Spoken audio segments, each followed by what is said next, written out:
I want you to have an experience that you will never, ever forget. We want to make this a big event for you. Our goal is to change your lives.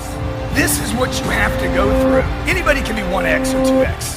To get to these multipliers, to blow the roof off of your life and career to 10X in your business. 10X your lives. 10X the lives of the people around you. Give more than you take, and I promise you, you will get more than you ever dreamed of. Welcome to today's Mastermind. Look, today I want to address one of the biggest topics, probably one of the first things you want to know in marketing when it comes to your business. And that's what's my low-hanging fruit? Like, what is the low-hanging fruit in marketing for a business? Whether you're a new business, you've already been around and you're just starting a marketing department. Like, there's a lot of money that goes into it. There's a lot of ideas that get thrown around. But frankly, just like in sales, just like in business or anywhere else, like some things are going to get you a bigger return for the amount of time you invest into them than other things. So I want to go through some of the easiest things to start off with that, hey, if you're not already looking at doing this in your business, if you don't already have a wing of your marketing team that does this, like, hey, get started, because it's really your low-hanging fruit. It's the things you could do today for the lowest amount of effort that's going to get you the biggest return. And that's what low-hanging fruit is. And Alan, I think really one of the first things that I'd look at when it comes to low-hanging fruit in marketing and advertising is retargeting. Just like simple putting your tracking code on a website, looking at who's already going to the site, and then remarketing to them when they're off site, reminding them that you're there.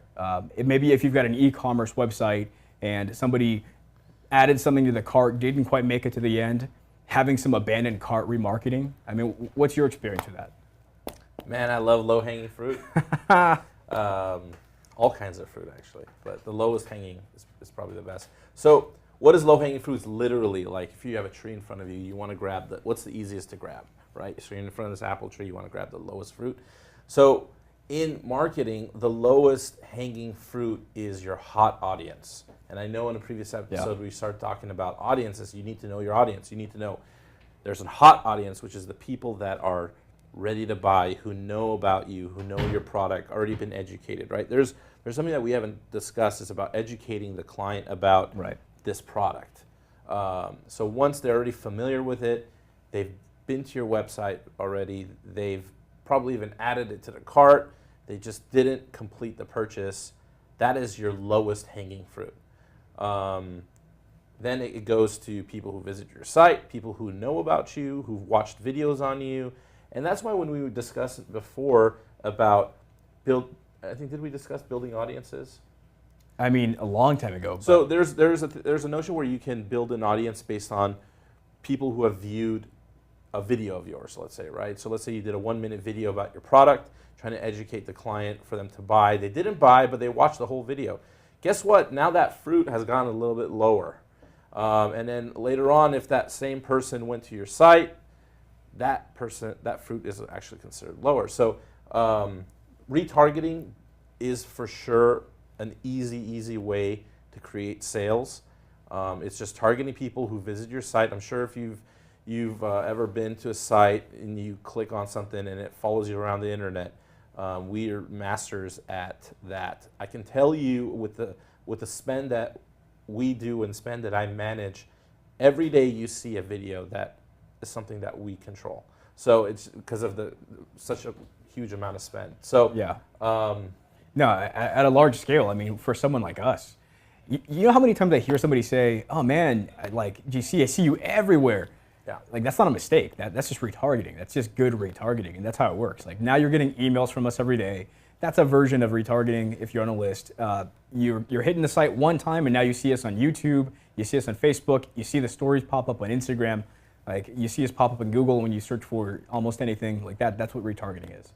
So that's probably the lowest hanging fruit. That's the first thing I'd look at, specifically for advertising, that part of marketing. Huge, easy thing to start with. Next thing I'd look into is email marketing. That's like my number 2. One of the things that I look at when it comes to marketing and advertising is like, what could I do that's not going to cost me money that I can make some sales off of?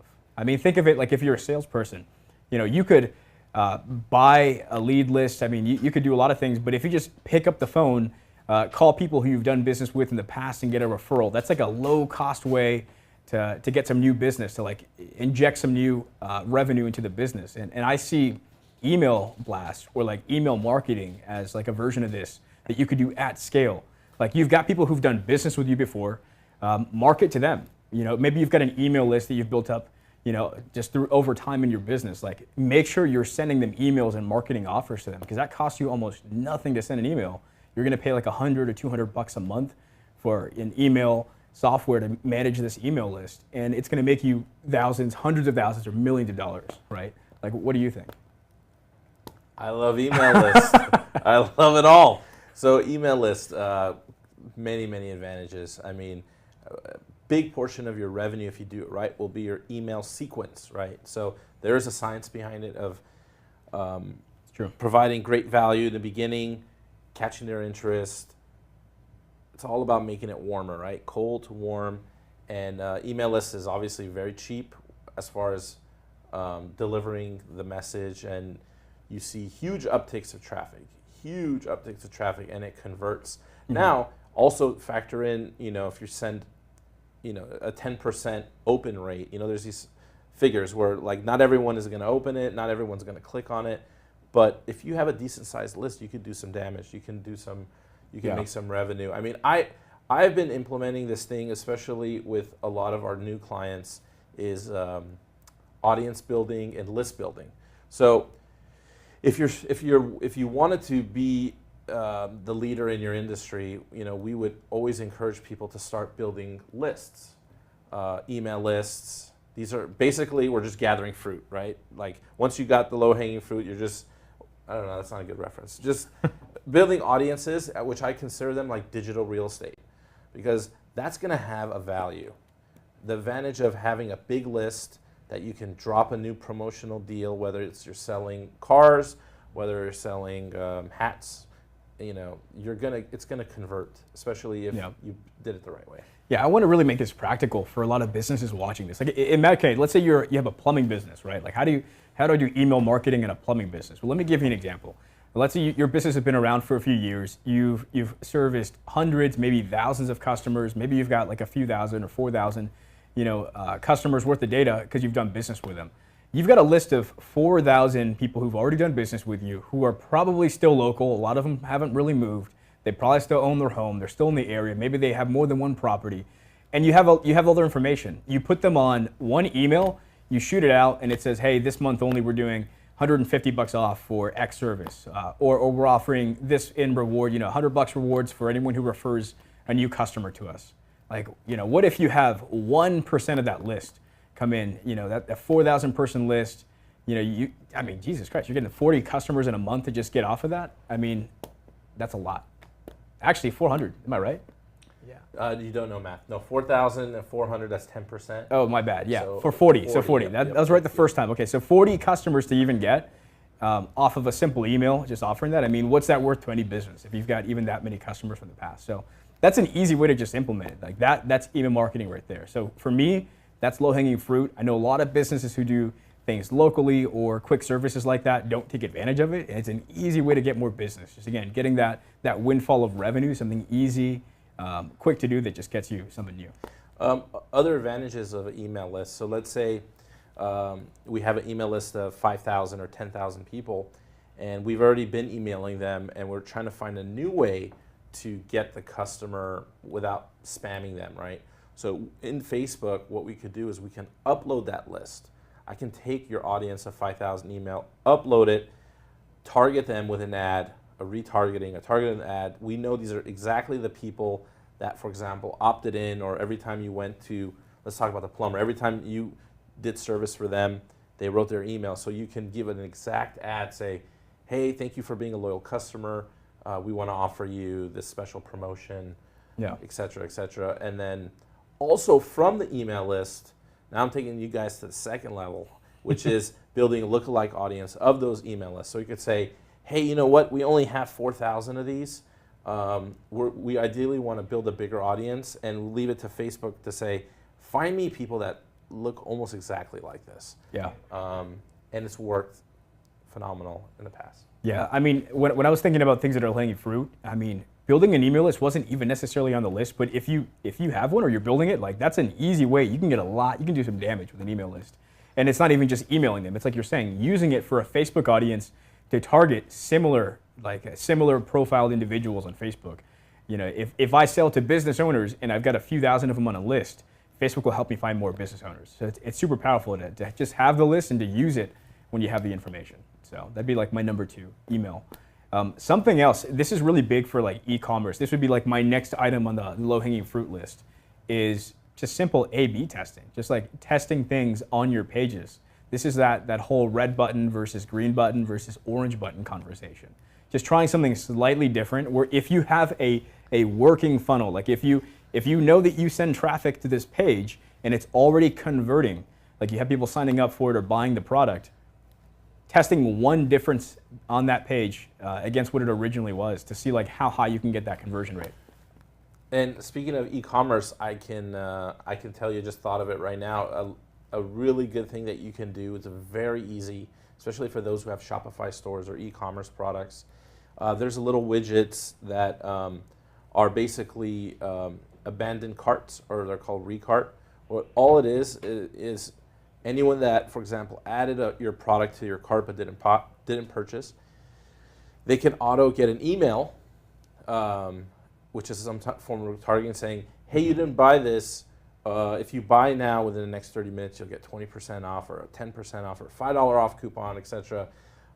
Either through email or through a Facebook message. I personally, spending millions of bucks, hundreds of millions of dollars a year actually on Facebook, don't use Facebook that much. But I could tell you one thing that I constantly open is a Facebook message, because it's so in your face. It's like notification on. I'm wondering if it's my grandma from the other country, because that's the only way she messages me. But then you see it's an ad for something that I just went to try to purchase. Yeah. So very important, and that's super easy. I could tell you in our office alone that that $10 product makes us hundreds of thousands of dollars a month by itself with no optimization, just adding that widget to the store. Yeah, good. I mean, I really like that one. Now, my next one here is, as far as like low-hanging fruit, I think of landing pages. I'm going to combine two. I'm going to say landing pages and monetizing your ideas. Like one of the most important things I ever got from Grant, because I saw it being used at our office so often, and it's like super effective, is that like we don't have to have all the logistics of a product worked out before we sell it.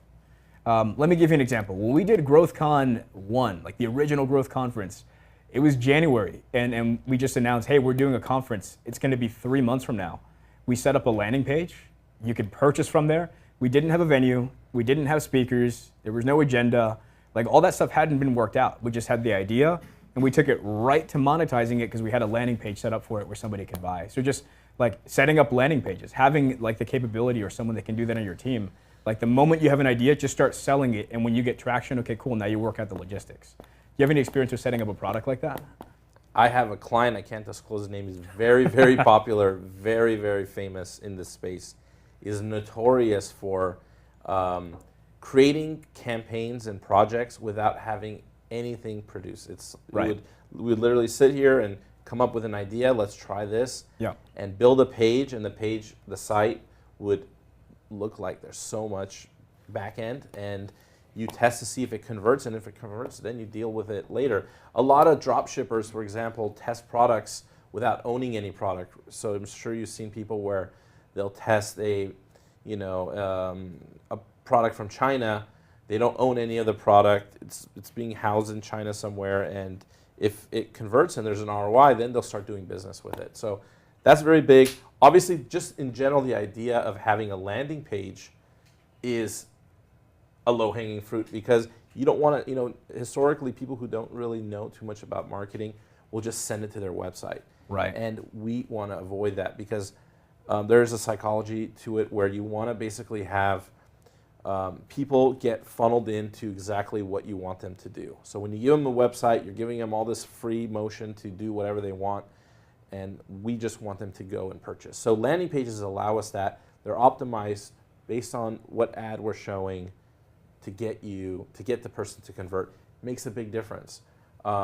We specialize in that in 10X Productions, where You know, if we get someone who's currently saying, hey, I'm 1.5% is my current conversion, and if we get it to 4%, doesn't sound like a lot, but I mean that's a 3x, 4x return on your investment. So big deals. You want to when you want to get marketing. I recommend we discussed this, who to hire in our previous episode on who to hire, what to do, what are the steps. You want a ninja. I mean, you want someone who has all the, not just artillery, who has the tank, the grenades, the rocket launchers, because this space is aggressive and you want the right people for you. Yeah. I also want to give a low-hanging fruit for social media. You know, I see a lot of companies now, like they'll just start putting up a lot of posts. I mean, even if they're frequent, but there's like no direction or reasoning behind it. Like, hey, this is our product, or hey, our business does this. But there's like no reason to engage with it. So like a really low-hanging fruit that I've seen for building up a social media profile for like a business, or I mean in any case, is to offer like events or some sort of contest to have people engage. So it's like, it doesn't matter what you sell. Maybe you build fences as your company, and you say, hey, we'll someone random from one of our posts is gonna get a free fence for their house. You have to post, you have to like, and you have to share. And that's it. We're just going to pick from the list. And you start putting those posts out there, you pick at the end of the month, you're going to have tons of people engage. You know, you're going to have so many more people engage with it and start talking about it, share it with people in their community, and you're way more likely to get business from that than if you just say, hey, we build fences, here's a picture. Yeah. Fencing is a very boring business, so we have to come up with something that's a little bit more creative. I like the idea of native advertising, so something that doesn't necessarily look like an ad. We're so blind to commercials and things that look like commercials, as opposed to something more authentic. And it could be as simple as you standing by a fence and trying to jump over it, and saying, you know, this is the advantages of a fence. You know, I can't get over it, and you fall on your face. I mean, humor is obviously one way. So the native approach, because what happens is if people share that more, people like it more, and if it all of a sudden gets 5 times the amount of views, guess what? That's going to make your cost per acquisition cheaper. It's going to make everything cheaper. I can assure you that the dumbest videos, the dumbest pictures have been by far my highest converting ads. I'm not saying for you to go start jumping over fences, but what I'm telling you is, got to be creative. You gotta work really well with an ad copy and a direct response marketer who knows the psychology of what people want to see and how to disrupt them. Yeah, I mean, just think about it. Like viral videos, those aren't necessarily ads. They really are ads, but they're not like advertisements you're necessarily paying for. Like you can have a viral video put up on your Facebook page, and like you said, it could be like jumping over a fence or running into a fence or something. And if it's funny, someone can share it, and the whole thing can just gain momentum and just get shared by thousands, like hundreds of thousands, millions of people. Like how much business, how much attention do you get from something like that? And maybe you didn't even have to use any ad spend, right? Like, yeah, I mean, I've seen stuff on Instagram. There was a very special case where it was a bikini company where they had a picture and they said, if you screenshot this and post it and use our hashtag, we're gonna send you a coupon to purchase this product. And I think they sold in the tens of millions of dollars. It was actually like such an amazing campaign. Wow. People try to replicate it. We've done something silly. Like, mind you, a lot of this is organic. It's not paid traffic we're talking about. Like, the advantage of paid is, even if it's a bad video, it'll still push it to people's faces, but there is an advantage of still it being a good video. We've done one where we've told people, this is a funny one, where we tell people, if we're doing a contest, last one to comment wins the product. And we did it with someone, and in 2 hours we got 600,000 comments. 600,000 comments for a product that was worth, I don't know, $800. They ended up actually selling like $60,000 of product. Huge. Just because of the traffic. So innovative ideas like that is what we do here at 10X Productions. We live, breathe, and eat all this stuff, as you can see. Yeah, I mean, definitely swimming in it at least. You know, I want to end off with this. I mean, one that I see that's huge, I mean, I wish more people applied this to their sites, is have a consistent call to action, like on a page, whatever it is you want somebody to do when they go to your site, whatever the main thing is, like have a very specific call to action, and then have it be on like the top half of your page, or what they call above the fold. It's the part that loads up when somebody first hits your page. Like we have clients that when we first started working with them, like we check out their website and they want to schedule appointments or book demos or whatever it is, but when you first load up the page, there's nothing there that somebody can click on to do it, or pointing them to do it, or driving them in that direction. So like having consistent call to actions either on the website or on your landing page, whatever the case is, and then repeating it. You know, your website should load, and then you should be directing people to what you want them to do. And if they scroll down, you should have some content or whatever else you have there. And then again, you should have a call to action sending them to what it is you want to do. So like having consistent call to actions, making sure you put them all over the place, and that you're driving people and you're reminding them to take action. Like that would be like a real easy low-hanging fruit for anyone that does anything online or has a website. If you just do that one change, guarantee you it's going to change your results and how many people will opt in or buy or do something on your site. Having a basic purchase button right, and obviously optimized for mobile. I mean, whoever's looking at your sites, have them look at your desktop, have them look at your mobile, test around with the buttons, the colors. Don't put too much junk on there where it's loading. If it takes 2 more seconds to load, people have short attention span, and you'll notice that they're bouncing out. These are also things that we would look at if you guys were a client of ours. But the perfect scenario would be we master the marketing, and then we look at your pages, how it's handled from A to Z. That's a perfect low-hanging fruit. Low-hanging tree, rather. Low-hanging tree. All right, good. So just kind of recap, email marketing. Like that's really big. Making sure you have some sort of email marketing. Gave some examples on that. Going right from an idea to monetizing it, just setting up a landing page, or even just having landing pages with the capability to do that. Hey, I thought of an idea. Like I want to sell this product. Forget about making the product. Just put it up in the store, create a page, let people start exchanging. And if it's successful because people are buying it, okay, cool. Now move forward that you have a proof of concept. Also setting up contests or prizes that people can win as far as engagement campaigns for your social media. That doesn't even cost you anything really. Just putting up something that somebody could win. Having call to actions all over the place, making sure that you're always giving somebody direction to move forward. And then A/B testing, like testing out little differences in your pages to make sure that, hey, if it's already working, what could we change that might get it to work twice as well as it is now, from 1% to 2%, which is a huge jump. That's double. So that was kind of summarizes it. Alan, do you have anything else that you'd want to add? Yes, we will be at the 10X Growth Con. I will be on the field. If you have questions, if you want to see this beautiful face in person, come buy a ticket on the field. I'll wave at you from a distance if you're an executive or GA, but if you want to shake my hand, you want to talk some marketing, come buy a ticket. We do have 2 diamond tickets left, believe it or not. That's right. They're right here. I have the golden tickets. If you are a baller and you want to buy some of these tickets, give us a call. Awesome. And where can they find us, Alan? I don't know. Where can they find us? They can find us at cardoneadvertising.com. Cardoneadvertising.com. All right, guys. I appreciate you hopping in today. We'll talk to you soon, and good luck till then. I want you to have an experience that you will never, ever forget. We want to make this a big event for you. Our goal is to change your lives.